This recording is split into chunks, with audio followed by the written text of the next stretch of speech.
Fala pessoal, tudo bom? Aqui quem fala é o professor Rodrigo, instrutor da Bioprev. Hoje nós vamos abordar um pouco sobre os primeiros socorros, os primeiros atendimentos, falar um pouquinho sobre atendimento pré-hospitalar, até onde nós bombeiros podemos chegar, até onde nós bombeiros podemos ajudar. Espero que vocês gostem, curtam, deixem nos comentários as dúvidas, algo que possa acrescentar ou algo que nós possamos estar falando mais à frente. Bom, primeiramente, nós vamos falar sobre primeiros socorros, né? O que é primeiros socorros? O porquê dos primeiros socorros? Primeiros socorros é o processo ordenado para identificar e corrigir de imediato problemas que ameaçam a vida em curto prazo. Então, nós temos que pensar no seguinte: em qualquer lugar, em qualquer canto que eu estiver, eu vou precisar executar os primeiros socorros, se caso for preciso, sim. Por exemplo, eu estou em um velório, uma pessoa passou mal, eu preciso fazer com que essa pessoa possa ficar o mais tranquilo possível para fazer os primeiros atendimentos. Verificar o que ocorreu com a vítima, verificar o que ocorreu com a pessoa, para depois solucionar. Nós temos que pensar no seguinte: os primeiros socorros à vítima ou ao nosso cliente, ele tem um problema e nós precisamos entrar com a solução o mais rápido possível, porque às vezes esse primeiro socorro pode ser simples, mas também ele pode ser muito grave.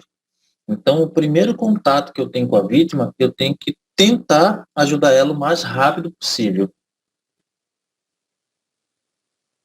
Aí nós vamos entrar um pouquinho falando sobre emergência e urgência, né?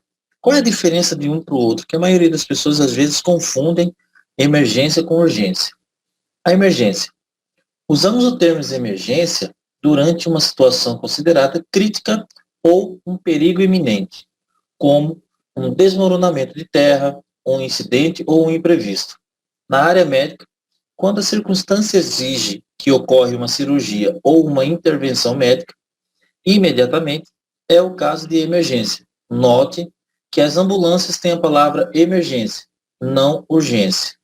Então, para que nós possamos falar de um modo simples e prático, reparem que todas as vezes que vocês passam no hospital ou em frente a um pronto-socorro, lá sempre está escrito emergência, ou seja, de cuidados imediatos, que pode levar a vítima à morte a qualquer minuto ou qualquer tempo. Precisamos o mais rápido possível intervir, tá? Aí nós precisamos do quê? Verificar qual é o estado da vítima. Um exemplo, uma reanimação cardiopulmonar. Uma pessoa entrou em parada cardiorrespiratória. É uma situação de emergência, porque o quadro dela pode evoluir para a morte. Ou seja, se eu não entrar com o atendimento mais rápido possível, essa pessoa ela vai a óbito. Então, é um caso de emergência, tá? Urgência. Uma situação urgente necessita ser resolvida imediatamente. Não pode ser adiada, pois, se houver demora, pode haver até risco de morte, no caso da área da saúde. Na medicina, ocorrências urgentes precisam de um tratamento médico, até mesmo uma cirurgia, mas podem apresentar também um caráter menos imediatista, por exemplo, um tratamento de câncer, que deve ser feito com urgência, mas não irá trazer as consequências de imediato. Nesse caso, o que acontece? Vamos pegar o exemplo de uma convulsão. A convulsão é uma coisa urgente? Sim, mas nós vamos ter que aguardar a vítima retornar ao seu estado normal para que nós possamos fazer os melhores tratamentos. Como assim? Levar ao pronto atendimento para verificar se essa convulsão, qual foi o motivo da convulsão, se foi através de um trauma, se foi emocional, se foi em relação à febre alta, se de repente um trauma, né, um câncer. Então nós temos que verificar. Mas eu preciso pegar essa vítima o mais rápido possível e levar, porque senão ela vai morrer? Não. Devemos levar, mas com cautela. Então, assim, a diferença é que na urgência, ela pode ter um certo tempo para espera, para levá-lo até o pronto atendimento, né? E na emergência, não, tem que ser de imediato. Mas nada impede, nada pode ocorrer que na urgência ela pode evoluir para uma emergência. Então, nós temos que tomar cuidado muito em relação ao que tipo de trauma que a vítima está sofrendo na urgência, ok? A avaliação da cena. A maioria das pessoas confunde a avaliação da cena com a avaliação da vítima, tá? Então, o que acontece? A avaliação da cena é o que é que eu estou vendo ali, o que é que está o cenário da cena, tá? Avaliar a cena significa assegurar-se de que ela seja segura e considerar cuidadosamente a natureza da situação. A maioria das pessoas acha assim, cena segura. Mas o que é uma cena segura? O que para você é uma cena segura? O que pode ser uma cena segura? Então, nós temos que fazer uma avaliação levando em consideração todo o ambiente. Se a cena a qualquer momento pode evoluir, se a cena está bem sinalizada, se minha equipe está segura, né? Não podemos esquecer que a primeira coisa que eu faço ao avaliar uma cena é segurança em primeiro lugar. Eu não posso, em hipótese alguma, fazer um atendimento se a cena não estiver segura. Então, cena segura, equipe paramentada, aí sim nós vamos entrar em ação. Cuidar de todo o local. Quando eu falo cuidar da avaliação para que ela possa não evoluir, vamos pensar numa colisão de carro. Dois carros colidiram-se. E aí o que acontece? Começou a ter um vazamento de combustível. A cena pode evoluir? A cena pode evoluir. Então eu preciso verificar e ficar atento a qualquer mudança que ocorreu na cena, ok? Então não vamos confundir mais a avaliação da cena com a avaliação da vítima. Eu preciso fazer uma avaliação geral para que eu possa fazer os meus atendimentos com segurança junto à minha equipe.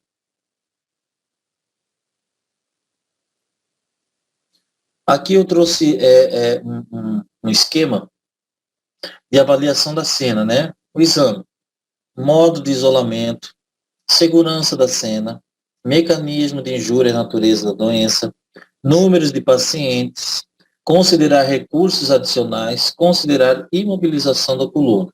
Aí vamos para uma avaliação. É trauma ou clínico?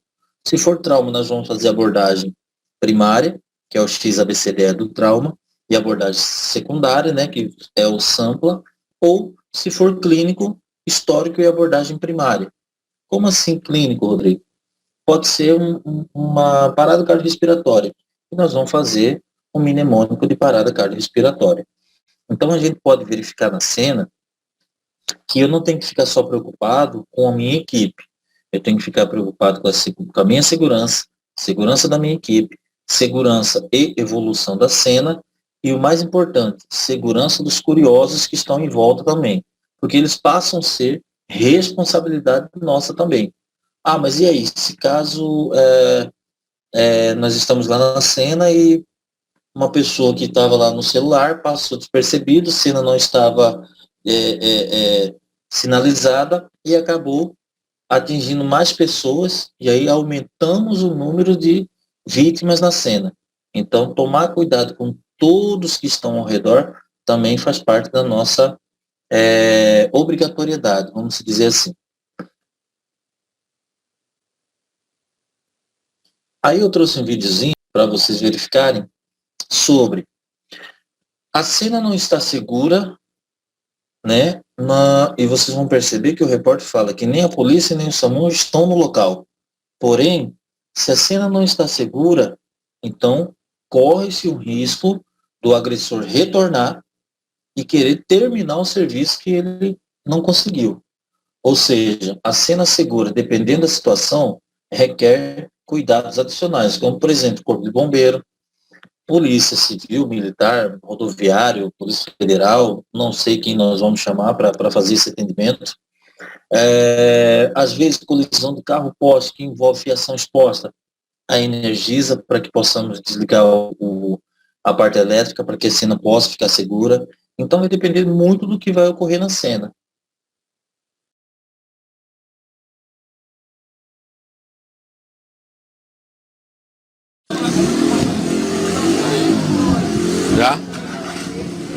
1h30 da madrugada já do domingo. Plantão policial registra mais uma tentativa de assassinato, dessa vez aqui no Jardim Veneza. Nossa equipe com exclusividade, primeira equipe a chegar aqui no local. Nem a polícia, nem o SAMU chegou ainda. E tá ali, ó, a vítima agonizando ao solo. Crivada de bala, gente. As pessoas aqui tentando ajudar o rapaz e ele tá aí, crivado de bala. O SAMU já foi acionado, já acionei o SAMU, a polícia militar, para socorrer esse rapaz que tá aí. Aí, meu Deus. Sai daqui, tá aí, meu Deus do céu, nossa equipe acompanhando aqui com exclusividade, o cara terminou de matar, meu Deus do céu, Berg, meu Deus do céu, o cara terminou de matar o outro na nossa frente, meu Deus do céu, fica aqui, Berg, fica aqui. Como eu já havia falado, a nossa segurança.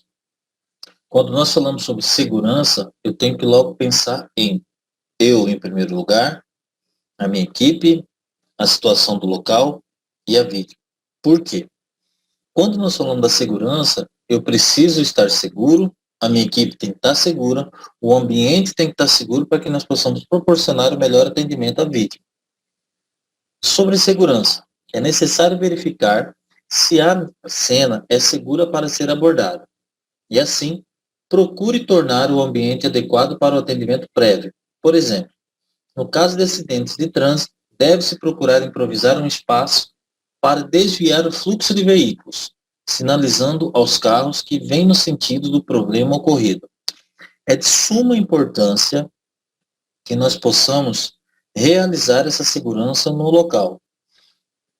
Vai ter curiosos, vai ter aglomeração, vai ter trânsito lento, porém é necessário que estejamos seguros para proporcionar segurança à vítima e que possamos, de fato, ter uma melhor organização na cena.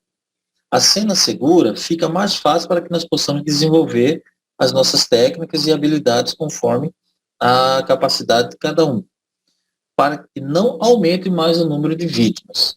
Aquela questão de cena segura, ela tem que ser avaliada constantemente se de fato a cena está segura e se ela não vai evoluir, tá? É de suma importância nós ficarmos atentos à vítima e também à segurança do local, porque pode evoluir. Então, a nossa segurança ela tem que ser sempre em primeiro lugar. Às vezes as pessoas falam assim, não, mas isso aí a gente, quando já chega no local, a nossa segurança, a gente já desce com ela na mente. Mas às vezes, pela emoção da situação, às vezes nós passamos despercebido por situações que podem ocorrer e que pode agravar mais ainda a situação de todos que estão no local da cena. Tá? Então, nossa segurança ela tem que ser mantida em primeiro lugar. Cinemática. Nós vamos fazer um breve comentário sobre cinemática, porque nós vamos abordá-la mais à frente. Quando nós falamos sobre a cinemática, o que é que nós estamos falando? O que ocorreu de fato na cena. O que nós podemos perceber, o que ocorreu, qual foi a gravidade, né, que estamos vendo ali na cena. Verificar como se deu o acidente ou mal sofrido pela vítima, perguntando a ela se estiver plenamente consciente, ou a pessoas próximas que testemunharam o ocorrido. Vamos pegar lá o acidente com automóvel. Quando a gente pega lá um acidente com automóvel, né, nós verificamos qual foi a força resultante desse acidente. O que levou esse acidente? Aí nós já começamos a pensar em quais são os traumas que essa vítima veio a sofrer. Porque a cinemática nos traz isso. É o que ocorreu na cena, o que é que eu estou vendo, né? Antes mesmo de chegar até a vítima. É o que está ocorrendo na cena. Então, quando eu falo sobre cinemática, é isso. Às vezes nós passamos por um certo tipo de acidente e a gente fala assim, será quem que estava errado ali, né? Será que o carro invadiu a pista ou furou o sinal vermelho e bateu no outro automóvel, bateu no motoqueiro, ou atingiu tal pessoa, né? A gente verifica antes de chegar na vítima para saber qual é o trauma que ela está, ou que ela tem, né? Bioproteção, né? Vem aquela famosa frase, cena segura, equipe paramentada. E vamos todo mundo fazer o atendimento na vítima, calma. Nós estamos vendo que nós temos 5 etapas. Nós vimos 2 etapas, agora nós estamos vendo a bioproteção. Essa bioproteção nada mais é do que a minha biossegurança. Eu preciso saber. Eu preciso saber se eu estou realmente paramentado, né? Deve-se procurar maneiras de evitar possíveis infecções através do contato direto com o sangue das vítimas, usando luvas cirúrgicas, se possível. Em situações adversas, não se deve abortar os procedimentos por falta de instrumentos. O que eu falo sempre para os meus alunos é, se você é um bombeiro civil, se você gosta da área de atendimento pré-hospitalar, quer ajudar o próximo, então monte um kit de primeiros socorros para você, um kit básico de primeiros socorros. Porque às vezes você pode, eu passei diante de uma situação e que não pude ajudar porque eu estava sem luva. Cria-se o costume de ter uma luva, cria-se o costume de ter uma caixinha de primeiros socorros na sua mochila, porque é de suma importância. Às vezes você acaba passando por alguma situação que você poderia ter ajudado, mas por falta de um equipamento de proteção individual, você deixa de ajudar aquela vítima. Mas mesmo não tocando na vítima, né, foi bem frisado aqui, não se deve-se abortar os procedimentos por falta de instrumentos. A vítima está sangrando. Porque eu não tenho luva, eu posso pegar na vítima? Não. Mas você pode sinalizar o local, você pode entrar em contato com o SAMU e passar para o SAMU que realmente está acontecendo com a vítima, você pode fazer uma sinalização, você pode deixar a cena segura, você pode acalmar essa vítima, ela estando consciente, né? E fazendo com que a população evite de fazer certos tipos de procedimento que você sabe que vai prejudicar a vítima. Então, o nosso conhecimento, mesmo não tendo nenhum instrumento em mãos, ele pode ser com o intuito de ajudar a vítima naquele momento. Porque nós encontramos na cena pessoas que querem dar água para a vítima, nós encontramos pessoas na cena que querem levantar a vítima para colocar um papelão, nós temos pessoas na vítima que querem, na cena que elas querem fazer de tudo para ajudar a vítima, mas às vezes vão ajudar de uma forma errada. E você tendo consciência de como fazer, como é o procedimento, você pode ajudar a não aumentar o trauma dessa vítima. Apoio. Né? Quando nós falamos de apoio, foi o que eu falei. Quem é que vai nos ajudar naquele momento? Se é o Corpo de Bombeiros, se é a Polícia Civil, Militar, se é a Rodoviária Federal, se é a Energisa, se é o pessoal da Águas Cuiabá, quem vai ser o apoio, né? Quem que vai ser acionado? Óbvio que quando nós chegamos num acidente, a primeira coisa que a gente faz é o quê? É entrar em contato com o SAMU, né? De suma importância, se você está na cena, passar o que de fato está acontecendo para o SAMU. Porque às vezes eles recebem informações que não são verdadeiras, né? E isso pode atrapalhar o atendimento. Procure o auxílio de pessoas próximas da cena para ajudar a dar o espaço necessário para o atendimento prévio. Chamar imediatamente socorro especializado. Desviar o trânsito de veículos. Procure manter a ordem e a calma entre as outras pessoas, etc. No caso de não ter pessoas por perto, isso deve ser feito com o máximo de agilidade e tranquilidade pela própria pessoa que presta o socorro inicial. Falando lá do acidente em si, enquanto não vem as pessoas responsáveis para que nós possamos dar andamento no procedimento, aquelas pessoas que estão próximas ali de nós possamos estar orientando elas para nos ajudarem, né? E outro, a gente não perde tempo com pessoas que estão filmando, né? Porque isso é consciência de cada um. Às vezes nós encontramos algumas situações que as pessoas, em vez de ajudar, estão filmando. Eu não vou parar um atendimento para ficar brigando com a pessoa e falar assim, olha, não filma, enquanto eu podia estar ajudando ou fazendo alguma outra situação ali junto com a vítima, com outras pessoas que queiram ajudar. Tá? Então a gente não perde tempo em relação a isso. Triagem. Todas as vezes que nós falamos em triagem, nós precisamos fazer a contabilização de quantas vítimas tem no local, tá? Contabilizar a quantidade de vítimas envolvidas no acontecido e o estado de cada uma. Às vezes, que nem eu te falei, né, que nem eu já comentei aqui, pode ser um atropelamento que tem 5 vítimas. E é o que eu vou passar para o SAMU. Olha, teve um atropelamento aqui na rua tal, em tal local. São 5 vítimas, tá? Sendo que tem tantas que estão inconscientes, tem uma que está assim, com trauma no braço, está com o braço quebrado, a outra está consciente, está gritando de dor. Eu vou passar o que de fato vem na cena.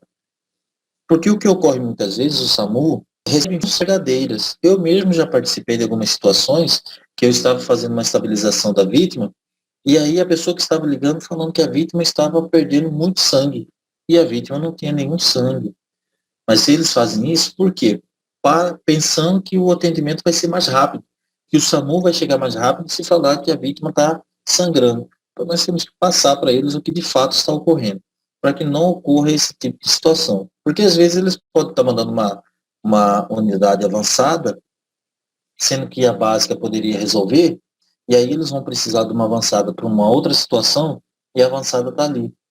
Entendeu? Então nós temos que fazer essa triagem muito bem feita e passar as informações muito bem feitas para que não haja nenhum tipo de situação que possa mandar fazer uma demanda desnecessária por parte do SAMU.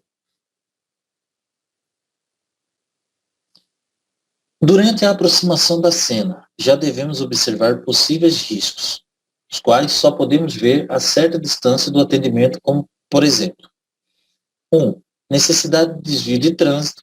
2. Fios elétricos com possibilidade de cair sobre a equipe. 3. Desabamento de estruturas. 4. Placas de trânsito ou sinalizadores que podem cair sobre a equipe. 5. Presença de pessoas circulando próximo à cena que não fazem parte do atendimento.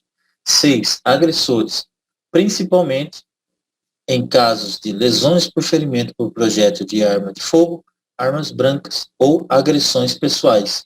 E 7, risco de incêndio.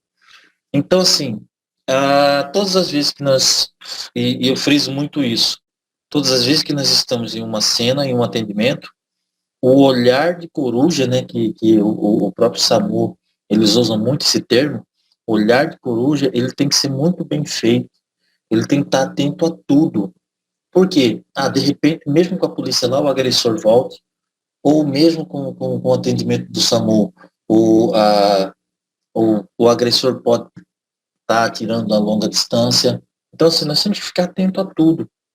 Se nós estamos numa situação, e geralmente quando nós chegamos, né, o bombeiro civil chega num local, não tem SAMU, às vezes tem a polícia, você se identifica, olha, eu sou bombeiro civil, ou eu sou socorrista, posso estar ajudando, posso estar minimizando a situação da vítima até a chegada do resgate, né? Aí a polícia vai falar assim, não, ok, veja lá.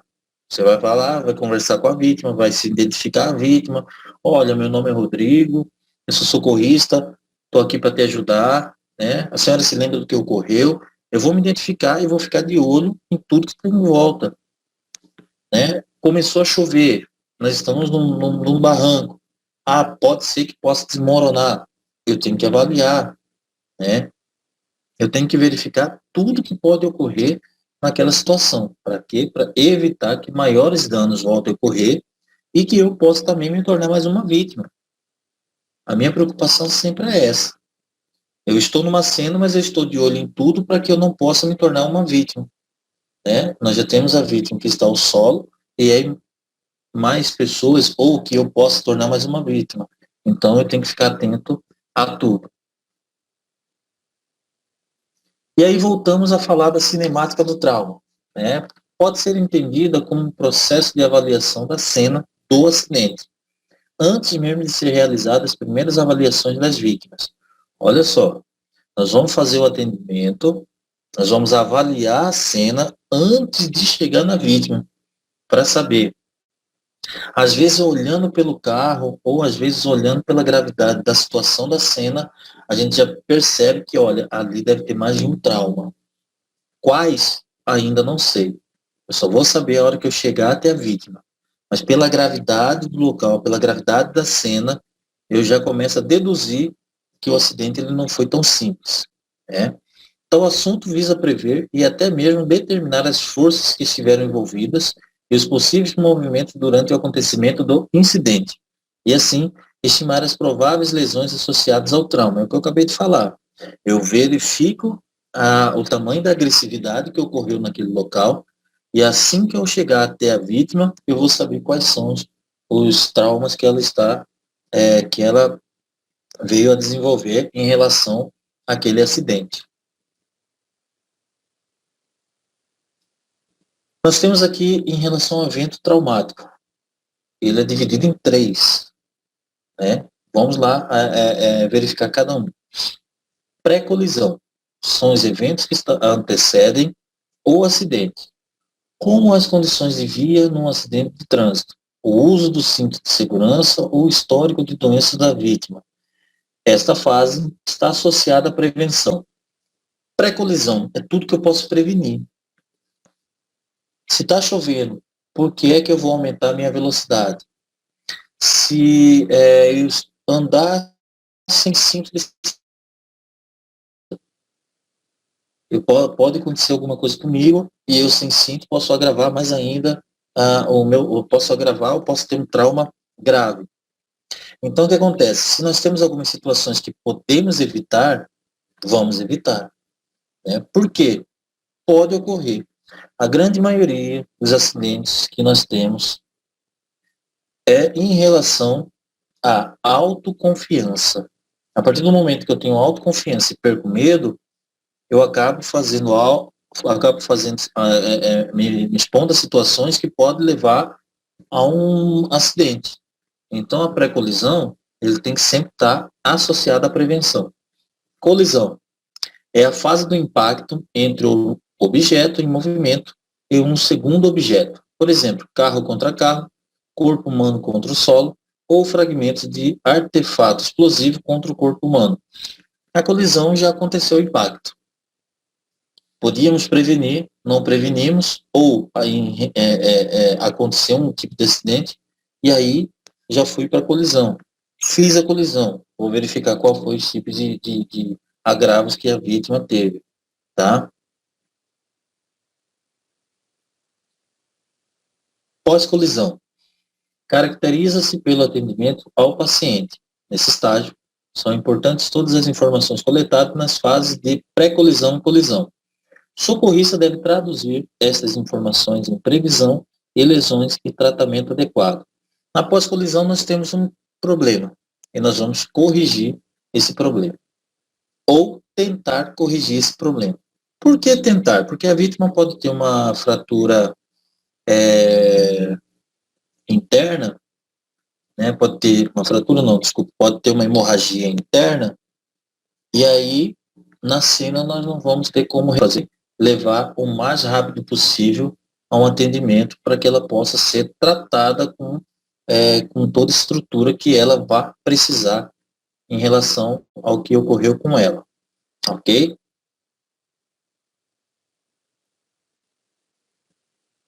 Exemplos de algum mecanismo do trauma. Aqui nós temos alguns mecanismos que, às vezes, as pessoas acabam tentando identificar. Se teve nós chegamos no local, verificamos a cinemática do trauma. Foi um atropelamento. A gente já começa a identificar. É um adulto, pegou membros inferiores, quadril, membros superiores, pegou a parte do crânio, né, a cabeça. Então, assim, nós temos que pensar no seguinte: a cinemática já ocorreu, né, nós já tivemos o trauma, e o mecanismo foi o que ocorreu, o que levou essa vítima a ser acidentada, tá? Foi uma pancada, uma colisão de carro. E aí nós temos lá várias situações que podem levar a vários tipos de trauma.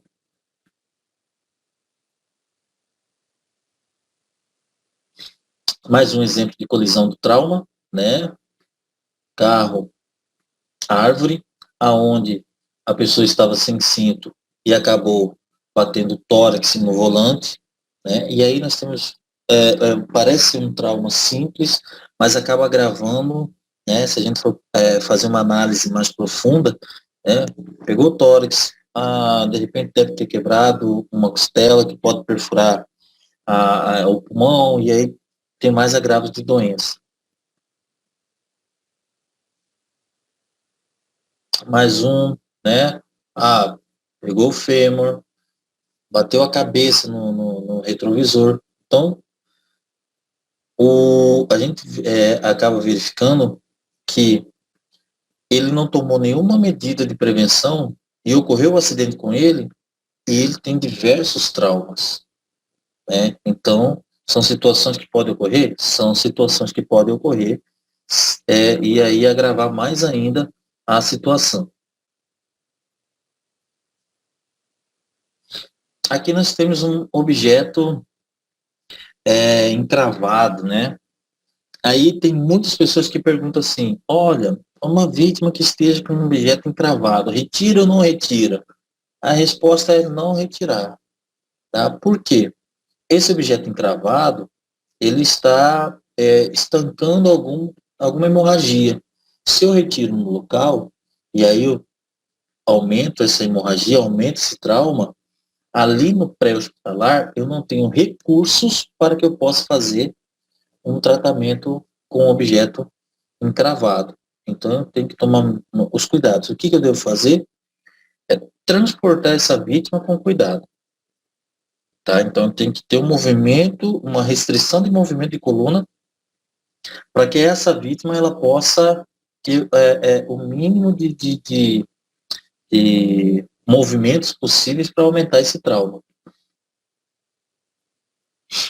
Aqui também nós temos aqui duas situações que ocorrem, principalmente quando tem uma pancada, né?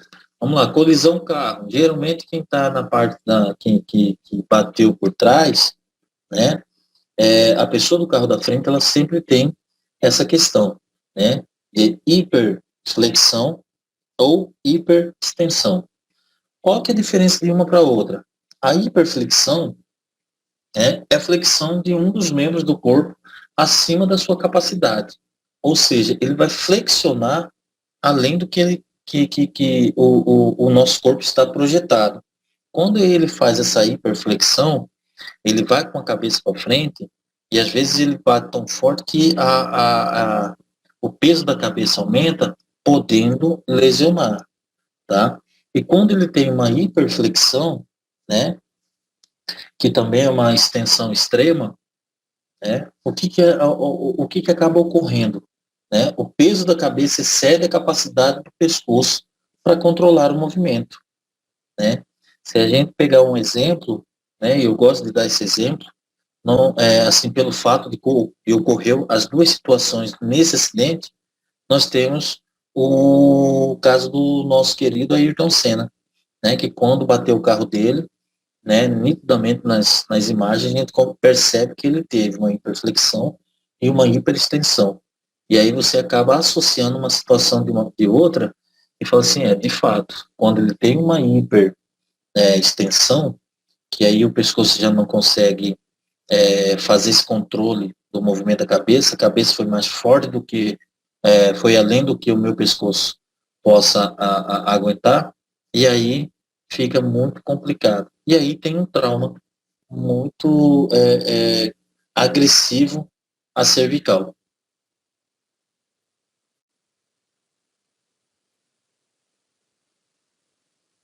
Aqui também nós temos um outro vídeo, e é um vídeo que até eu tinha colocado de uma forma que as pessoas possam identificar. São duas situações. Uma situação de que o acidente ele pode ocorrer a qualquer momento e em qualquer lugar, e não precisa ter prévia sensação de falar assim, olha, ali vai ocorrer um acidente. Quando a gente vê essa imagem, a gente fica nítido.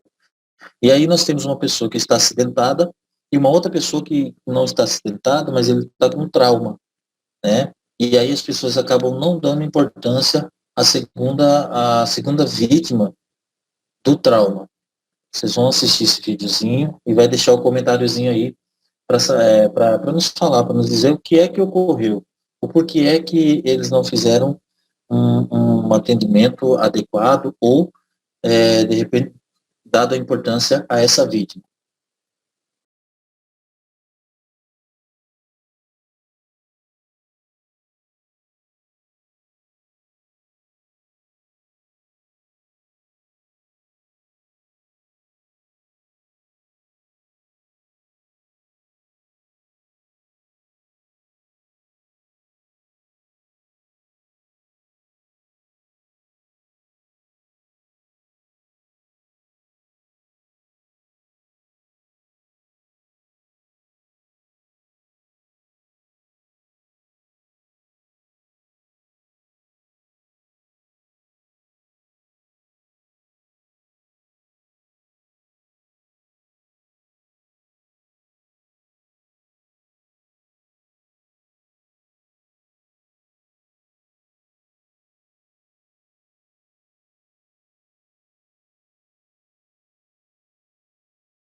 Bom, agora nós vamos entrar na avaliação da vítima, né? Nós já falamos sobre cinemática do trauma, a avaliação da cena, e agora em si vamos falar o que é que nós vamos fazer nesta avaliação quando estamos de frente com a vítima. A avaliação inicial deve identificar lesões que comprometem a vida do paciente e, concomitantemente, estabelecer condutas para a estabilização dos sinais vitais e tratamento destas anormalidades. Quando nós falamos sobre avaliar a vítima, nós estamos simplesmente falando, eu vou ter que olhar a vítima, saber qual é o tipo de problema que ela tem, e aí eu vou sanar esse problema da vítima. Como assim? Por exemplo, vamos pegar lá uma vítima que caiu da cadeira. Ah, eu vi a vítima que ela caiu da cadeira, a cadeira quebrou, o que nós vamos ter que fazer? Ah, vamos segurar a vítima com calma, conversar com a vítima, verificar qual é a possível dor que ela está sentindo, verificar se está tendo algum tipo de lesão a olho nu. Se a vítima falar que está bem, levantar essa vítima com cuidado, sentá-la. Então, essa é uma avaliação que eu faço com a vítima. Saber qual é o tipo de problema e qual é o tipo de solução que eu vou ter para essa vítima. E aí, nós vamos utilizar agora o que mais fazemos no atendimento pré-hospitalar, né? Que já vem de base com PHTLS, e vamos falar sobre o mnemônico do X, ABCDE do trauma. A nossa avaliação primária, a minha primeira avaliação após ter contato com a vítima, é o exame que tem como objetivo avaliar rapidamente as funções vitais e o risco de morte da vítima. O XABCDE é um mnemônico que padroniza o atendimento inicial ao paciente politraumatizado e define prioridades na abordagem ao trauma, no sentido de padronizar o atendimento, ou seja, é uma forma rápida e fácil de memorizar todos os passos que devem ser seguidos com o paciente em politrauma. Então, todo atendimento pré-hospitalar, nós vamos estar utilizando XABCDE do trauma. O que nós temos que colocar em mente é que toda vítima que sofreu um trauma, que sofreu um acidente, ela está traumatizada. Até que se prove o contrário, vamos considerar uma vítima com trauma. Fazer estabilização da cervical, conversar com uma vítima e seguir passo a passo do que é que nós temos que fazer. Isso aqui, o XABCDE do trauma, ele passa a ser como uma obrigação do socorrista. Em qualquer tipo de situação, nós vamos fazer essa avaliação. A avaliação primária que consiste no XABCDE. Tá? Vítima caiu de moto, XABCDE. Vítima foi pular na piscina e aí bateu a cabeça, XABCDE. Então, para todos os traumas, nós vamos considerar e vamos utilizar o mnemônico XABCDE. Isso tem que ficar bem claro que a avaliação primária consiste nisso. Então, agora nós vamos falar o passo a passo de como que deve ser essa sequência. Né? O que traz o X, o que traz o A, o que traz o B, C, D e o E. Para que nós possamos entender, de fato, qual é a prioridade. Então, sempre num trauma, nós vamos seguir essa sequência. X, A, B, C, D, E. Tá? Aonde vem o quê? X, hemorragia grave, hexagnante, A, vias aéreas, B, respiração e ventilação, C, circulação, D, neurológico, E, exposição. E agora nós vamos aprofundar um pouquinho mais para saber o que é que tem em cada letra dessa e o que é que eu devo fazer em cada letra dessa.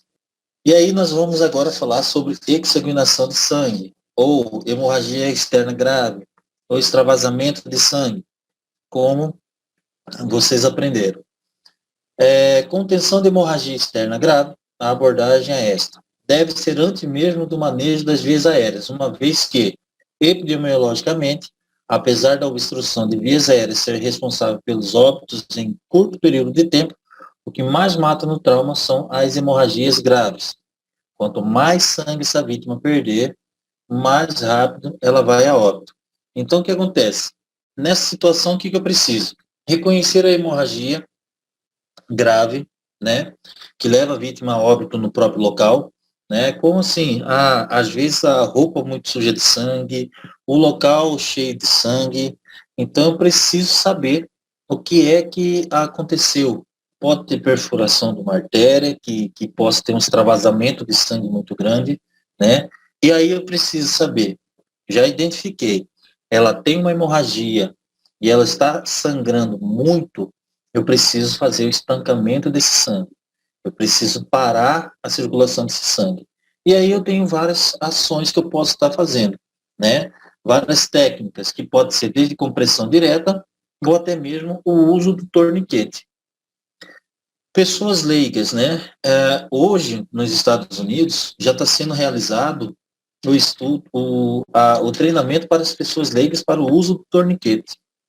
E aqui no Brasil, nós já estamos com algumas cidades do Brasil que a própria polícia militar, né, eles já estão andando com o torniquete no seu colete, para que, se caso ele precisar utilizar no companheiro, ou nele mesmo, ou até mesmo na população. Então, isso já é um grande avanço que nós estamos tendo, né? Então, assim, verificamos, está tendo um extravasamento de sangue, eu preciso o mais rápido possível fazer o estancamento desse sangue. Pode ser por compressão direta, pode ser fazendo um torniquete. Para os profissionais da área,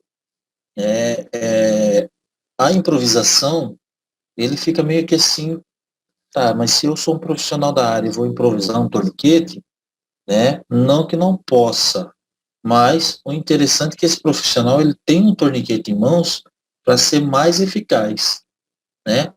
A população pode fazer improviso desde que ela saiba fazer um torniquete, né, para fazer para estabilizar, para estancar esse sangue até a chegada do atendimento, né, do SAMU, ele pode fazer sim, né? Mas ele tem que saber. Às vezes o que acontece? Nós temos situações que as pessoas evitam de fazer ou as pessoas não saibam fazer. Multipliquem o conhecimento que vocês têm. Eu sempre falo, se você começar a multiplicar, várias pessoas vão se interessar pelo assunto e vão querer buscar sobre o assunto. Então, o uso do torniquete, eu posso estar utilizando, ou não posso estar utilizando, quanto tempo pode ser utilizado, pode ficar esse torniquete, quanto tempo tem que... Hoje o torniquete ele é utilizado para grandes hemorragias. Por exemplo, nós estamos numa situação, numa construção civil, né? Aconteceu uma situação lá que o camarada ele perdeu a mão e começou a ter um extravasamento de sangue muito grande, né? E aí, o que eu preciso fazer? Estancar esse sangue o mais rápido possível, né? Eu preciso fazer um aperto próximo das axilas para que ele possa parar esse sangramento o mais rápido possível, né? Se for uma contusão nas partes moles, né? Abdômen, na perna ou no braço, o que eu devo fazer? Fazer um preenchimento desse local e fazer uma compressão direta por até 10 minutos. E aí depois eu faço o enfaixamento. Por quê?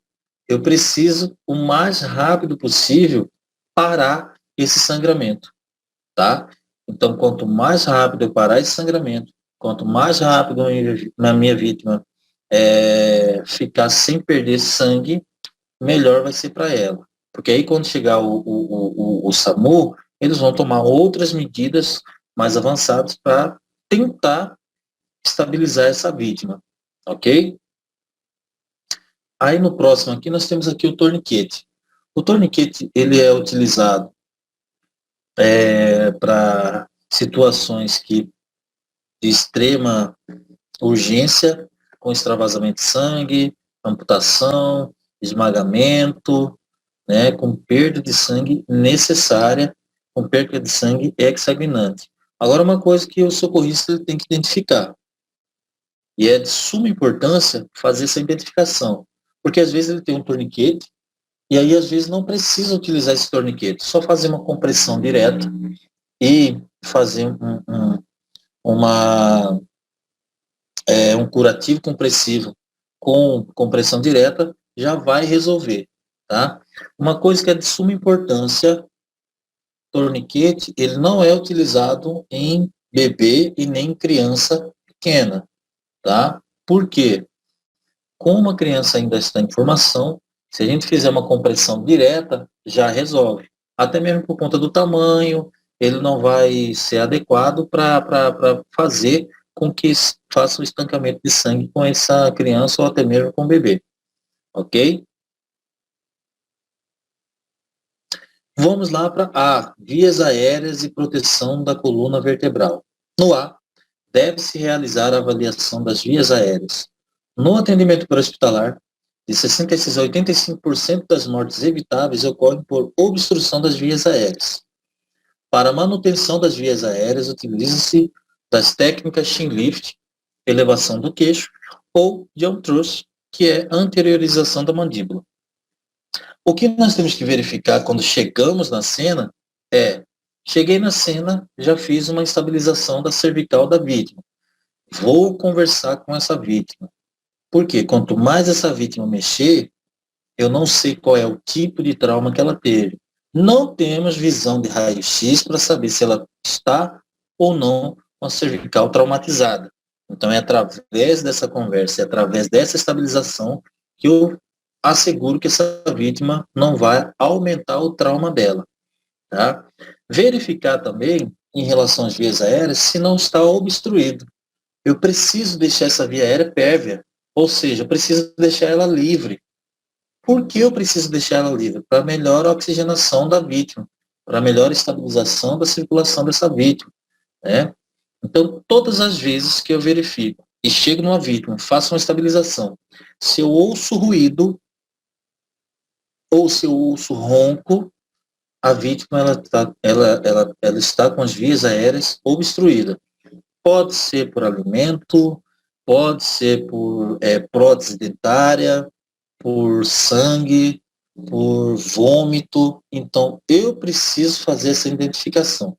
Feita essa identificação, aí o que acontece? A maioria das pessoas perguntam, se a vítima estiver sangrando, eu posso fazer a estabilização dela e fazer o rolamento da cervical dela, né? Posso lateralizá-la? Né? Depende muito. Por que depende muito? Às vezes, quando nós estamos lá com uma vítima que, por exemplo, ela está com uma jugular túrgida, ou ele está, de repente, com desvio de traqueia. Eu faço essa lateralização, eu posso agravar, né? Posso agravar. Ou faço a lateralização dela por total e deixo escorrer, porque vai ser menos traumático para a vítima, porque eu não sei, eu não tenho visão de raio-x, lembre-se, eu não sei se ela tem um trauma na cervical. E aí, quando eu verifico lá que não tem nada obstruindo, o que acontece? Simplesmente eu faço a manobra de jump thrust, que é o quê? Anteriorização da mandíbula. Porque quando uma vítima está em trauma, está inconsciente, né, e está tendo um rebaixamento neurológico nela, a primeira coisa que cai, a primeira coisa que relaxa é a língua. E aí a língua, ela pode estar obstruída. Ah, mas e se eu fizer a hiperextensão? Que nem eu falei, a gente não tem visão de raio-x para saber se ela está com trauma ou não. Só de fazer a anteriorização da mandíbula já ajuda para que a língua possa voltar para o seu estado normal, né, para a sua localização normal, e ela voltar a respirar tranquilamente. Porque aí, quando chegar o carro, quando chegar a ambulância, né, quando chegar o resgate, eles vão verificar, vão assumir, vão colocar cânula de Guendel, oferecer oxigenação, e aí é mais tranquilo. Mas até onde nós, bombeiros, podemos ir? Verificar o que é que está acontecendo. Parou o ruído, parou o ronco, conseguimos desobstruir as vias aéreas da vítima. No A também realiza-se a proteção da coluna cervical. Hoje nós já estamos falando em restrição do movimento de coluna. Uma vítima agitada, eu não seguro a cabeça dela. Por quê? Não sei o que ocorreu no trauma dela. Então, eu tenho que aconselhá-la. Olha, senhor ou senhora, quanto mais o senhor movimentar, é pior, porque nós não sabemos qual é o tipo de trauma, como que está. Fiquem, deixe que a gente faça o serviço até que chegue o resgate para que o senhor sofra menos. Sempre converse com ele, tá? Em vítimas conscientes, a equipe de socorro deve se aproximar da vítima pela frente, sempre, para evitar que mova a cabeça para os lados durante o olhar, podendo causar lesões medulares. A imobilização deve ser de toda a coluna, não se limitando à coluna cervical. Para isso, uma prancha rígida deve ser utilizada. Considere uma lesão de coluna cervical em todo doente com traumatismo multissistêmico. Até que se prove o contrário, essa vítima ela tem um trauma. Até que se prove o contrário. Como assim até que se prove o contrário? Como vai provar o contrário? No intra-hospitalar. Lá eles vão falar assim, olha, nós fizemos o raio-x, nós fizemos a ultrassom, ultrassonografia, verificaram com aparelhos mais avançados e verificaram que ele não tem nenhum trauma.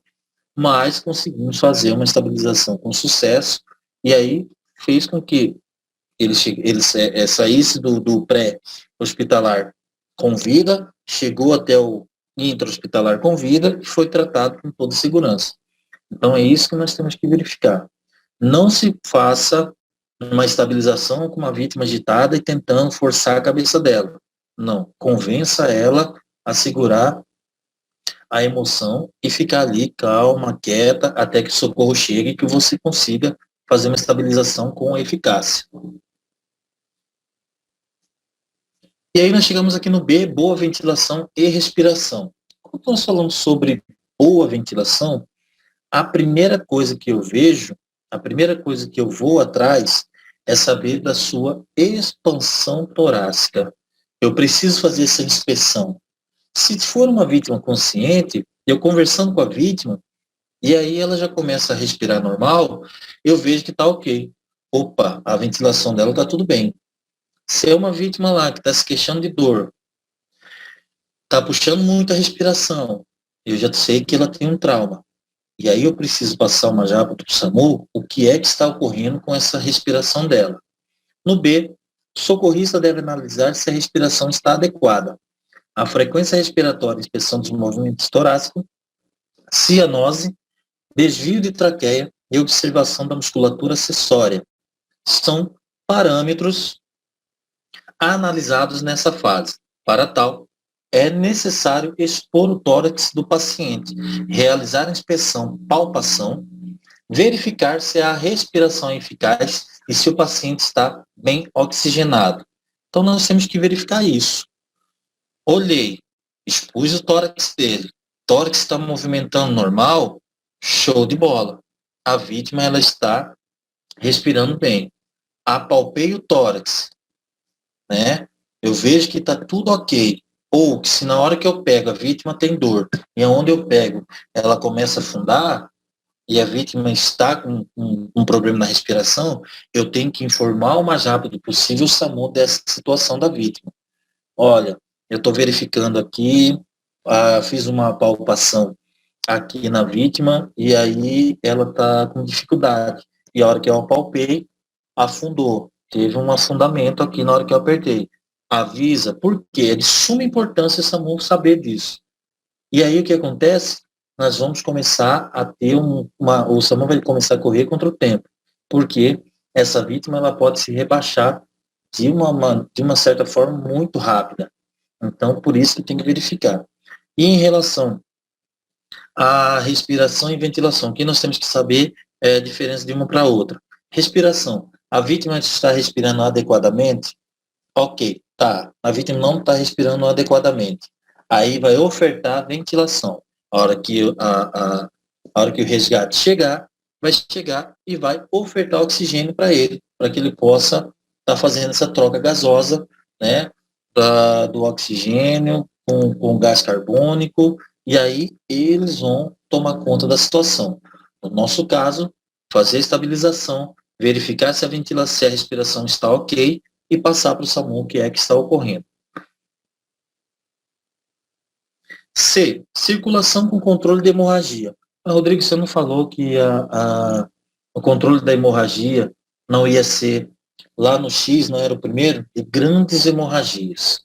Porque no C nós vamos fazer aquelas que pequenas hemorragias, aquele sangramento que pode ser feito com é, somente com o curativo, tá? E aqui eu sempre gosto de frisar o seguinte: nessa circulação de hemorragia, pode ser que tenha uma hemorragia interna.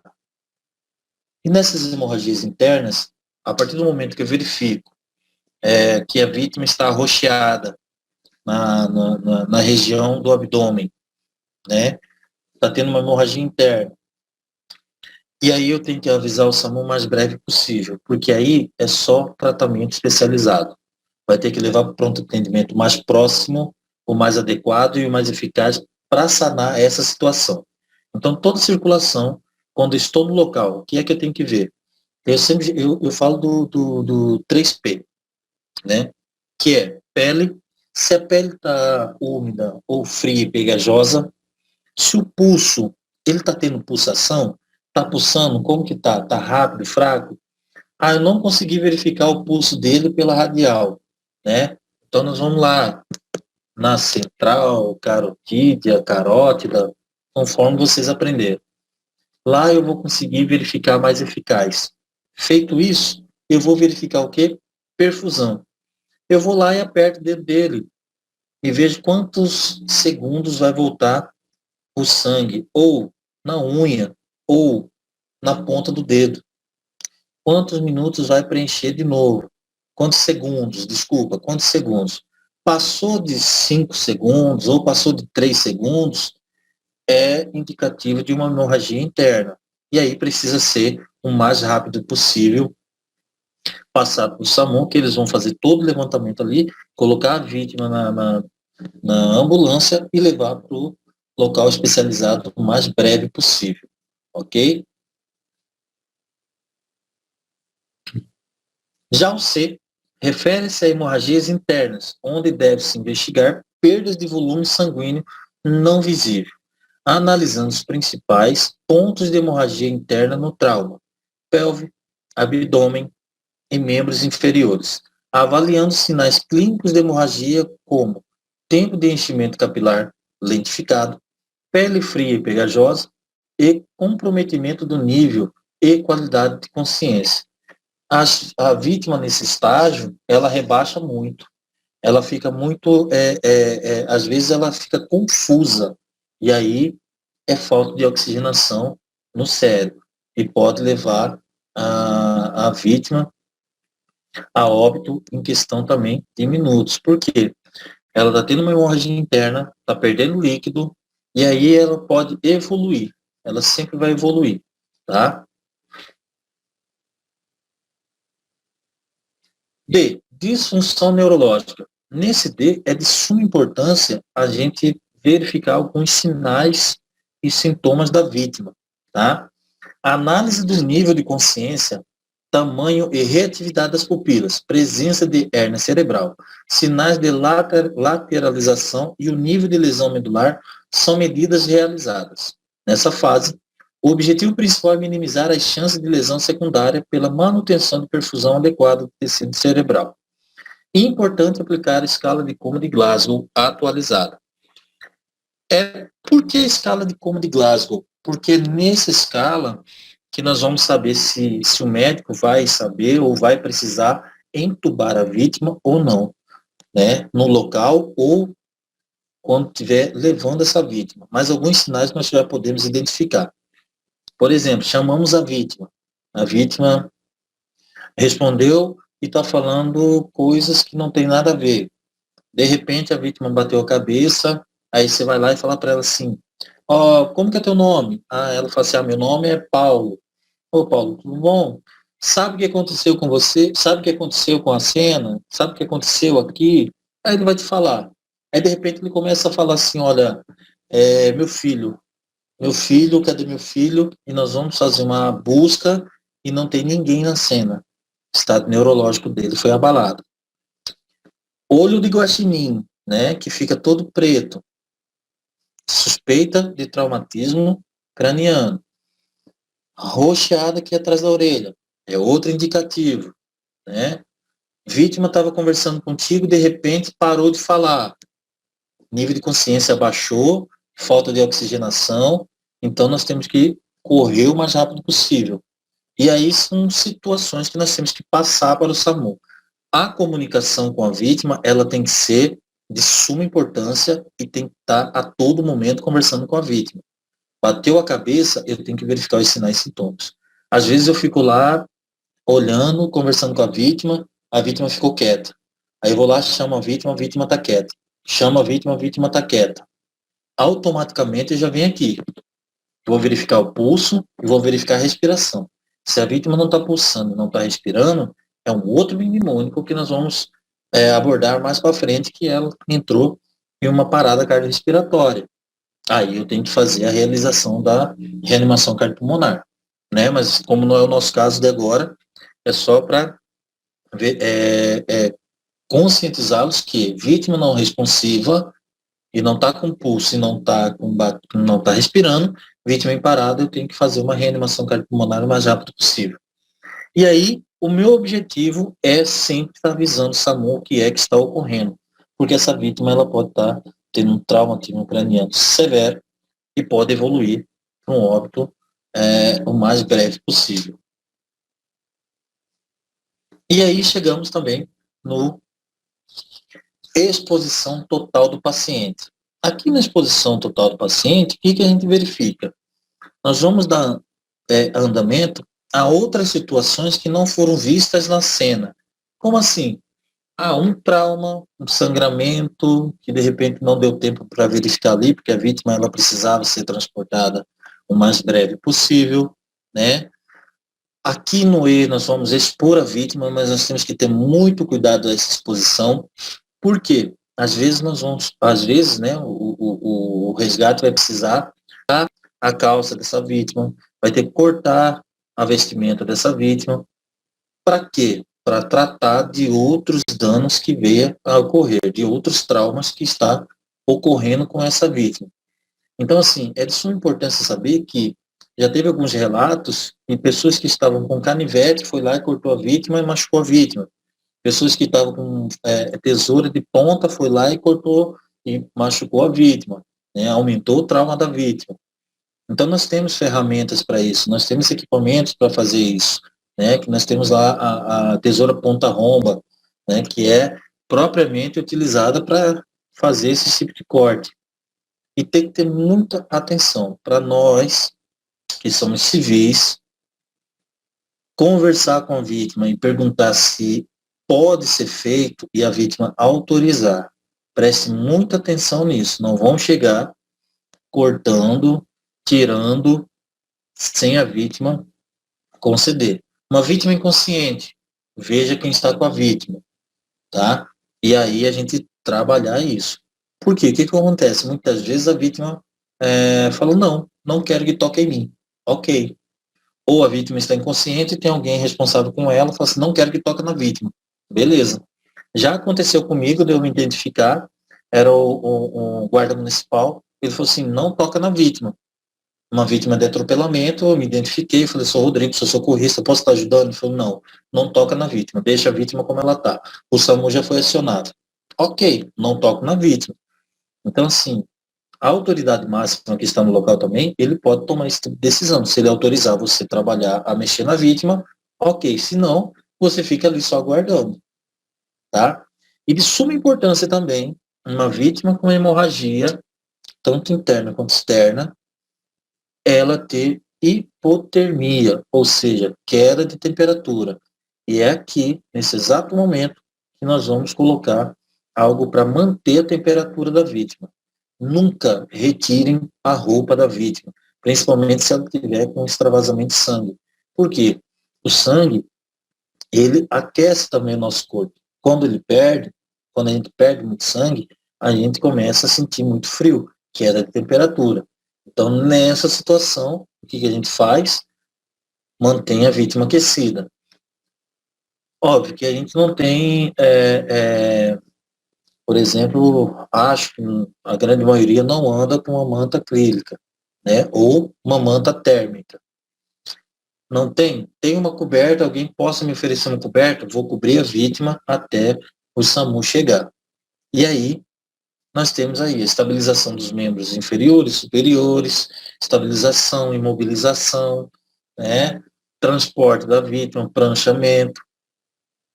Aí o SAMU faz toda a parte que tem que ser realizada para ter uma eficácia no atendimento pré-hospitalar. Para nós, né, bombeiros civis, o que tentar resolver cada uma na sua sequência e fazer com que o SAMU chegue a tempo para que eles possam desenvolver outras técnicas mais aprofundadas e ok? Fala galera, tudo bom? Aqui quem fala é o instrutor Rodrigo. Espero que vocês tenham gostado da aula. Se tiverem alguma dúvida, né, deixem nos comentários e até a próxima aula. Valeu! O segundo passo consiste na avaliação complementar. E aí nós temos duas situações que nós precisamos de suma importância, a equipe de resgate ter em mãos, né, a oximetria de pulso, em caso de estar disponível, e fazer a mensuração da glicemia capilar, quando disponível também. Por quê? Quando nós colocamos lá o oxímetro de pulso na vítima, para a gente saber qual é o nível de saturação dessa vítima. Se ela está saturando em 95, 97, ou se ela está rebaixando, se ela está com 94, né? Porque assim, o parâmetro da glicemia capilar é 95, né? 95 até 100, a saturação dela está boa. Menos de 95, a saturação dela está baixa. Algo está acontecendo para essa saturação cair. Então, precisa entrar com medidas o mais rápido possível. Aí eles vão verificar o X-ABCDE, novamente, para saber aonde é que ela está tendo esse rebaixamento, tá? E a glicemia capilar para verificar a questão da glicose, né? Para saber se eles estão no limite considerável ou não. Fazer o exame físico céfalo-caudal de maneira completa e aprofundada. Também, se a vítima, aí eles vão refazer todo o procedimento para saber se não teve nenhum danos ou se não está evoluindo para algum trauma maior nesse caso. Aí eles vão refazer novamente o XABCDE do trauma para verificar se não houve, se o que eles fizeram está de acordo ou de repente evoluiu para piora, que aí nós vamos ter que fazer a intervenção o mais breve possível. Às vezes, o que ocorre? O médico não, a equipe não conseguiu repor, fazer uma reposição de volume na vítima, né, que perdeu bastante sangue. Então, aí no caminho, o médico fala assim, ó, que ele está rebaixando muito rápido, vamos fazer colocar um acesso nele e colocar o ringer lactante para correr, porque ele precisa, pelo menos, de fazer uma reposição hipovolêmica nesse paciente, antes que ele rebaixe mais ainda e aí acabe piorando a situação da equipe. A equipe pode parar ao meio do caminho, se o médico achar que deve parar para intubar, é ele que vai decidir. Se o médico achar que vai seguir, eles que vão seguir, tá? Às vezes, o que pode ocorrer que a equipe perde muito tempo para pegar um acesso a uma vítima, né?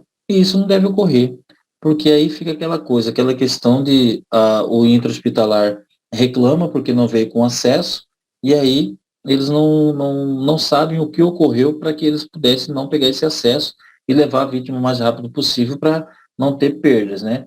Lembrando que cada minuto perdido com uma vítima, né, é uma chance a menos da vítima voltar a sobreviver e até mesmo ficar sequelados. Então, a equipe tem que tomar uma decisão o mais rápido possível em relação a esse rebaixamento, tá? A abordagem secundária tem grande importância, mas ainda assim não se trata de um procedimento obrigatório, principalmente se tratando de pacientes mais críticos ou porque ou que possam acarretar um atraso do seu transporte. Foi o que eu acabei de falar, né? Se a equipe achar que vai atrasar, eles vão seguir sem problema nenhum. E aí eles vão passar conforme retiraram a vítima do local e vai levar para o intra-hospitalar. E aí lá eles vão repassar o que ocorreu. O que nós não podemos permitir é, de repente, uma demora, né, naquele local para que a vítima venha a morrer, né, no meio do caminho. É isso que a equipe do atendimento pré-hospitalar, eles zelam. Rápido, com segurança e com qualidade, né? Que aí nós chamamos o tempo de ouro, né? Que é o período de ouro que hoje está sendo, a nomenclatura passou-se a ser, antes era a hora de ouro, e aí agora passou a ser o período de ouro que a equipe de socorro presta a partir do momento que eles são acionados até a chegada da vítima, até a retirada da vítima e levar para o atendimento intra-hospitalar mais próximo, ok?